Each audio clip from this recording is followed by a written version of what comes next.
my 11th year as Bruce's manager and partner. In fact, we're doing this second one together, Double Jeopardy. Tell me, how did you find Bruce Boxleitner? And that name, this name especially. Difficult. Well, it was a hard one to make up. You know, Tab Hunter was easier. Right. And Robert Conrad and Rock Hudson, they were easier. Boxleitner I had to think about for a while. I like that, though. Yeah, I like it. That's actually, of course, Bruce's real name. I was at a director's home, a good friend of mine, Robert Ellis Miller. Okay. And he and his wife, Paula, had a party in Malibu. And sitting next to Mark Rydell, Mark said, I want you to meet this actor. Right. And I said, Bruce Boxleitner. And I knew who Bruce was because he did Suzanne Summers' first TV movie called Happily Ever After. Right. And we liked each other, and I was looking for a hero. So I said, why don't we meet at my house tomorrow? We met, we talked, we shook hands, and I said, as long as you will never play a heroic part, I mean a part that is not heroic, excuse me, then I want to represent you. Right. We've been together for 11 years, and now we're just branching into the character roles. Because if you think of a hero, you think of Bruce Boxleitner. Because he's done 25 TV movies, and he's done 2 features this year with Babe and Cuffs with Christian Slater, and he's all over the place. In fact, USA Today has, he's on the front page, and a big thing that, you know, that says, it's just fun, you know, when you see it, everybody. A new hit that had a bit, can be good. Oh, bad can be good. Yeah, but the point is that it's Bruce Boxleitner's secret, a bit of bad can be good, because everything we did was good up until now, which is exactly the point I was talking about. But I've handled, well, I'm doing a book right now with a young man. I went to prep school with his father. Right. His father's name is Tom Thatch. His name is Scott Thatch. Scott's living at the house. This is his 6th month there. And he's the 6th writer I've had on this, and hopefully the last. 6? Wow. Yes. It's called Fired by 600 Stars and Still Smiling. So that's what we're working on right now. Right. And he's a very good writer, and I've just stopped working with the publishers because they want me to say certain things that I find I don't want to say. So I'm going to finish the book and then auction it off. And if I don't get $2 million, I don't get $2 million. But I still would rather do the book my way and let them buy it, as opposed to them saying, well, what about so-and-so cheating on their husband and this one on their wife? And I don't like to say things like that, depending on who's had children and where, you know, the situation is now. What do you mean by firing the stars fired you? Is that what it is all about? Well, let me tell you what it's like. Here's what happens. Once I get them where they want to be, it's where I want them to be, where the air is rarefied and they become deified. Exactly. That's when I get nullified. I see. It's rarefied, deified, and nullified. You've had it. Yes, I see. Tell me about our lovely girl, Farrah Fawcett. Where did you discover her? Well, one day God spoke to me. And he said, hear that, Annie? And he said that we have problems here on Earth, Jay, because ever since Watergate, we don't have any political heroes. There's no John Kennedys and FDRs, etc. And he said, Jay, ever since Korea and Vietnam, we don't have any military heroes like MacArthur and Eisenhower and Patton. So I don't have these categories to help all the people. And he doesn't, this is the only time he ever talked to me. Anyway, so twice he's talked to me. I'll tell you about the other time in a minute. Then he said, also, we don't have the sports figures, the Lou Gehrigs and the Babe Ruths that John Goodman and Bruce Boxleitner in the movie, etc.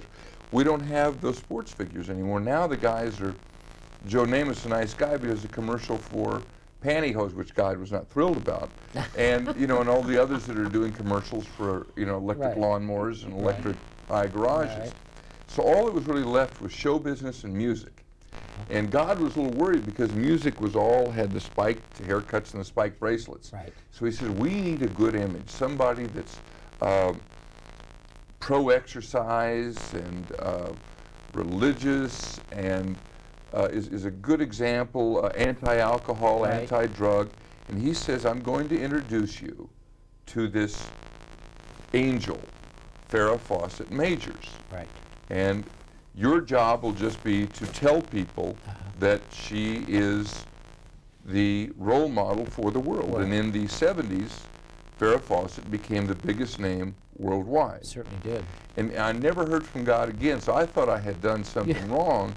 And then about 3 months, 4 days and 16 hours ago, he said, you know, I forgot all about you after you did that favor for me, you know, with Farrah and stuff. Right. He said, and he appreciated, he told me what I did with Linda Evans, making him perfect at 40 and getting Stacy Keach out of, you know, back into the series and, you know, when he was in jail, etc. But he said, look, you remember the story of, he told me, what's the first book in the Bible? What's it called? With Adam and Eve, that one. I don't know. Genesis. Genesis? Okay. Is that Genesis. it? I don't read the Bible. He said, Jay, I want you to look at Genesis, and he gave me the verses, and they had all about Adam and Eve and how man shouldn't be alone. Right. So he said, I'm going to give you, he says, do you have any ribs left? Because he said, I'm sorry, Jay, I've been so busy I haven't checked on your body lately. I said, yes, I do. He said, okay, I'm going to make a woman, and I'm going to send her to you. And I started working on this about 24 years ago. Right. And here she is now, sitting that right is here. your lovely wife. This is Cabrina. No, we're not Not married married yet. God said to wait and do it like he wanted us to get engaged. And we You just got engaged. just got engaged. Cabrina Smith. And no, Is it? Sullivan. Sullivan? No, God gave a lot of people Smith. Smith. But if it doesn't work out Sullivan. with Jay, it could be Smith. Yeah. Tell me, Cabrina, where are you from and how did you meet Jay? I'm from Memphis, Tennessee, Memphis. and we met in Cozumel, Mexico. We were scuba diving. Scuba diving underneath the waters. Yes. We were hunting sharks. Wow. Hunting sharks. Really? Mm-hmm. God thought this would be a better idea for me. What was than your hunting first sharks. first thought in Jay's mind when you first met her? And your thought? What was it first when you first met? She thought I was running out of air. Oh, okay. Because I seemed to be, you know, I Right. had a Uncomfortable. little, yes, down there. And she wasn't uncomfortable. It was my 200th dive, but she came over from the people she was with. Right, right. Because I was having a little, Right. you know, I'd given a Uh-huh. little danger Right. signal. She came over and gave me some of her air. We exchanged air, and I said, I'm in love with you, but it was hard because the bubbles were going that the what whole you thing. said? So finally, You said and I swear to the man that I spoke to, God, Right. that who spoke to me about it, 4 days later I proposed to her. 4 days only? Wow. We had never met before. How did you feel about this? 4 days. Tell me. What was your feeling towards this? I think it was just meant to be. So, like when we met, we knew. You knew. She's just Actress? hearing the God story Is now. she an actress, Jay? Is she, No. No? No. Wonderful. That's great. In What a fact, love if you look story. at the necklace around her neck, that's Right. amber. Amber is a burnt stone. In German, the word for amber is Bernstein. Right, that's So right. I've put the amber around her Around her neck. neck? The Bernstein, she's got a Bernstein around her How neck. great. Which I don't know. It's probably on her Never back been too. married. You never actually, I've never Jay been Bernstein, married. I've never had a met every girl. You beautiful- met all these most beautiful women in the world. That's true. And here's this lovely girl you met underneath the waters of Right. Well, Mexico. you know, God made the water and He made the land, and He said, you know, I'm going to do this for you because He says you did this for me. So it was really it was a it's wonderful break even. party. It was a wonderful party over at Trips the other night, wasn't it? Well, it was last night. Last yeah. night. It was a great party That's at it. We had Trips. an engagement party. Dr. Jerry Buss, Right. as we all know, Gave you the a Lakers great and party. the Kings. Oh yeah, and Bruce Boxleitner. Right. And John Rockwell. Isn't that a great-looking club, Trips? Fantastic It's club. a new hot private Do you club know in John town. Rockwell, don't you? Yes, he's the owner of Trips. Yeah, it's great. It's a beautiful club. And I'll tell you something. You had the guests, Eddie Fisher. You had them all there. Who were there last I night? don't know. Tony Curtis. Tony Curtis was there. You had them all. A who big was list. there was so many people. There was Well, you had that wonderful. You had many. Here. Doesn't matter. Doesn't Yeah, matter. But whatever. there was lots of I celebs. think there was something. I think someone counted. There was 47 major stars there. Jesus. I mean, Bob Conrad Yes, came right. in all the way. You're very from, close with Bob Conrad. Oh yeah, we've been friends for a long time. And Mickey Spillane, as you know, Tell me flew about- in from North Carolina. Tell me about Mickey. South Carolina. Tell me about Mickey Spillane. When did that Mickey come up Spillane- into your life? What? When did that come into your life, Jay? Well, I always learned if you're going to do something, do it well. If you're going to fly on an airplane, go first class. Right. I've made two of the biggest deals in my life on first class. One was with Farrah Fawcett and Lou Gray at a movie Saturn III with Farrah and Kirk Douglas. Another was I'm sitting there and I look over and there's Mickey Spillane, who had been my boyhood hero. Right. And I said, my God, I looked over and said, what did you say to Mickey Spillane? So he's the most famous living author we have. Exactly. And I said, she walked towards me, her hips waving a happy hello. Camera just went down? No, you're fine. Okay, Go ahead. She walked towards me, her hips waving a happy hello. And he looked over, because that was a line from one of his books. And said, we talked for a minute, and then he started reading the paper again, in that little pork pie hat. Right. And I said, lint stuck to my camera. No, women stuck to my camera like lint on a blue serge suit. And then we started talking, and he said, Jay, I really don't, haven't worked in Hollywood. I don't like those people, and I have no intention of doing it. And when we landed, he gave me the rights to my camera for $1. Right, $1. Wow. Took me 4 years to put it all together, and he's my 50-50 partner. He made more than $1 once it, started to go. And now, we were offered $1 million to just make an appearance for 2 weeks in Russia. Right. They said that he is their favorite author since Tolstoy. If you remember, I, the Jury, and all those books, he was the great commie fighter. Right. And since now they're anti-communist, they have never gotten to read those books. Now they're... So I, the Jury, and all of these are now their, their number one books over there. And they've offered us $1 million if he will go and make appearances. And we're talking about it right now. He was married to Sherry Spillane. He lived in Vegas, didn't he? I don't know. No, he always lived in. I thought he was married to a dancer in Vegas. I don't know Sherry anything Spillane about used to it. work for Ruth Webb. Yes, I think he Can did. I ask you a question? Sure. Yes, of course. On your shows, are you ever able to cut anything? Yes, everything. Can we cut out Sherry Spillane? Of course. Thank you. Sorry. No, that's okay. Mickey Spillane is married very happily. Forgive me. Lives in, we did this last time. He lives in Myrtle Beach. We did, I did. Yeah. He'll get it right Yeah. yet. Okay. Lives in, no, they had a lawsuit thing, remember. Lives in Myrtle Beach. Yeah. With Jane, his lovely wife who you met last night. And Mickey is writing another My Camera. He just had one come out. First one in 19 years, called The Killing Man. It's out and is a bestseller now. But he's just a wonderful, sweet man, and he's really been like, can't say he's like a father to me, but he's really been like he writes me letters every week. I have a thing this big of Mickey Spillane's letters that if he goes first, I can publish them. Jay Bernstein. Gotta make a living. So you gotta make a living, right? Right. Jay Bernstein, looking back over your career, satisfied? What's coming up for Jay Bernstein now? I mean, are we going to get more narrow Farrah Fawcett's new? Well, I think a lot of what I do is I'm in the Cabrina Sullivan business right now, and that's my primary You're devoting business. your life to her right now. That's wonderful. Pretty much. I have a So movie. Jay Bernstein's in love then? Yes, I'm doing a movie. Oh, I'm mad. I'm head over heels in love. Really? And I've got to marry her, before she changes her mind. You're like a little boy right now. I'm sitting there with that cane. You're just like a little boy. I don't need the cane. Look, I can walk now too. I can walk. I can walk. Give me a little shot. It's a miracle. Oh my It God. happened. Touch me. You're But, so happy. Yeah. I love Oh, that. it's great. You No, I mean, threw away it's, the cane. It's I nice. think it's wonderful. I didn't know how alone I had been until. Were Jay Bernstein lonely? Were you really? No, I've never been lonely, but I've been alone. In other words, someone busted my nose, a girl actually, about 2 years ago, and I didn't have anyone to call and say, she broke my nose. Right, right. I don't have people that I'm that close to. I mean, you and I have known each other for a long time, but you know me to be You're an arm's man. length. Yeah, you're always out, Nikki Blair's and all the clubs of Hollywood and the in places.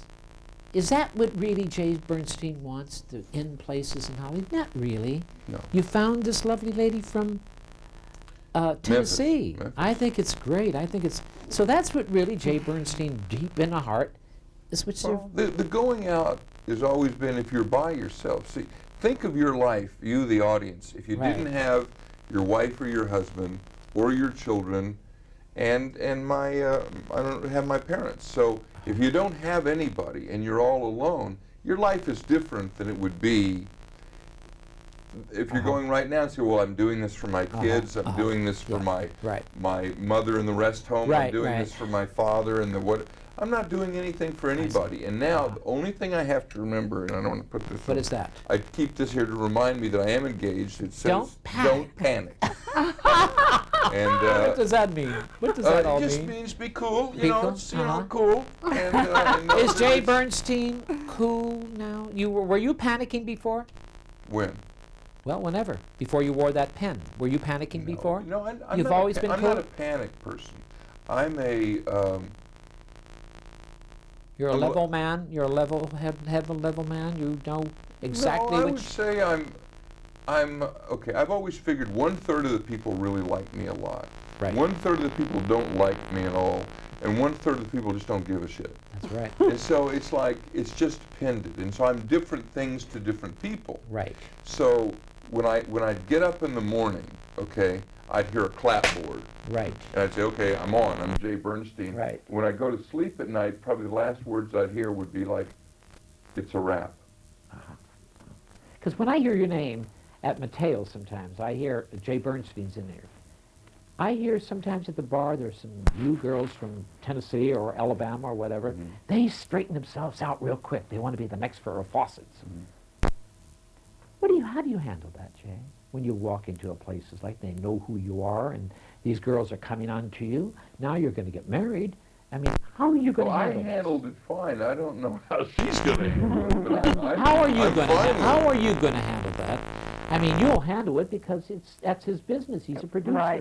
That's- And that's it. So we just That's- go with the flow. Go with the That's flow. all the I know. women are always looking at him. So Oh, even now they always look. Of course. Yeah, but he chose her, so she can always remember that. Ah, I got the best one. you do. Yeah, they asked me why I'd never been engaged before, and I said, Right. because I'd never met Cabrina. That's a good one. That's a good one. That's It's very true, good, though. yes. I mean, and I tell you, I've never been engaged or married, and my roommates, I mean, I went through, my first roommate was Fabian, Right. in Gun Ties, his friend. Right, right. And then, Fabian the singer. the singer. And then What kind of he roommate got was divorced. Fabian the singer? I mean, I He liked. was I worked very with big. him. Matter of fact. Yeah, he was very big. And then my next roommate, Sammy Davis Jr. gave me his guest house. Right. Robert Culp moved in Right. with me during a bad divorce that he was having, a Right. difficult one. Right. And then Gig Young moved in with us. The three of us lived there, and Gig was having the divorce with Elaine. Elaine. And then Sammy Davis Jr. gave his house to Sean Connery, who was Right. doing his first non-James Bond movie called A Fine Madness Uh-huh. with Gene Seberg. So I moved in with my friend Nick Adams Right. and Robert Conrad. And so then I finally got my own house, and my client and friend George Papard was getting a divorce from Elizabeth Ashley. So he and I lived together. Then Peter Fonda and I were roommates, and then Theodore Bickel. And it's like, when you hear all these stories from the guys' point of view of how difficult a divorce can be and how, you know, all the pain that they go through, you say, you know, it's just like I always said, the only way I'm ever going to get killed by a helicopter is if one falls on me. Right. But recently I have flown a helicopter, and so recently I am going to get married. I must tell you, living with all these wonderful stars, celebrities, all these people, there's a book in itself, right there. Roommates.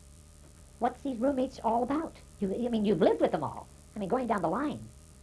There's a book in itself. Interesting. Well, you know, it's an interesting... Don't you think, Annie? Oh, Interesting absolutely, story, yeah. really. You know what I'm going to have to do, though, and I mentioned in the back, is put in a glossary at the end of who all of these people Really were. Yeah. Because no one has ever told us who is Robert Conrad for history, who is George Papard, Right. who is Robert Culp, Right. who was Jim Hutton.